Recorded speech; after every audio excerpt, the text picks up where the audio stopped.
Alloh taologa beadad hamd va sanolar bo'lsin. Mana yurtimizda tinchlik, osoyishtalik sababidan bugun yurtimizda ko'plab mo'min musulmonlarni xonadonlar katta bir bayram sababiki butun yer yuzidagi mo'min musulmon inson orzu qiladigan ulug' haj ibodatiga ketishlik baxtiga muyassar bo'lib turibmiz.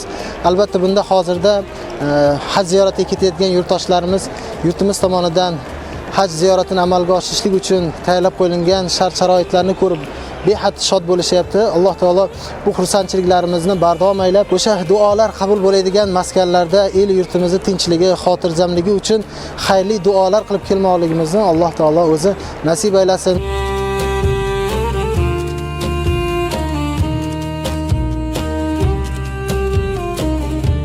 Mana bugun biz Toshkent viloyatida istiqomat qiluvchilar haj safariga navbatimiz kelgan ekan, qilinayotgan barcha tashkiliy ishlar nihoyatda o'z o'rnida bo'lyapti. Mana shunday bir tashkiliy ishlarni yaxshi uyushtirgan bizni respublikamizning rahbarlariga, avvalo prezidentimizga, barcha haj safariga ketayotganlar nomidan katta rahmatlar aytaman.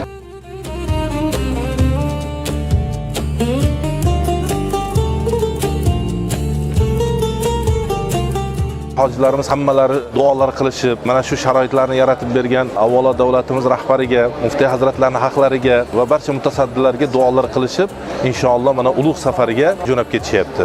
Barcha yurtimizdan ketayotgan hojilarimizga duo qilib qolamizki, sog'-salomat borib, eson-omon ona vatanimizga yana sog'-salomat qaytib kelishlarini Alloh taolodan so'rab qolamiz va albatta ular ham u joyda butun yurtimiz, yurtdoshlarimiz haqqiga duolarda bardavom bo'lishadi inshaalloh.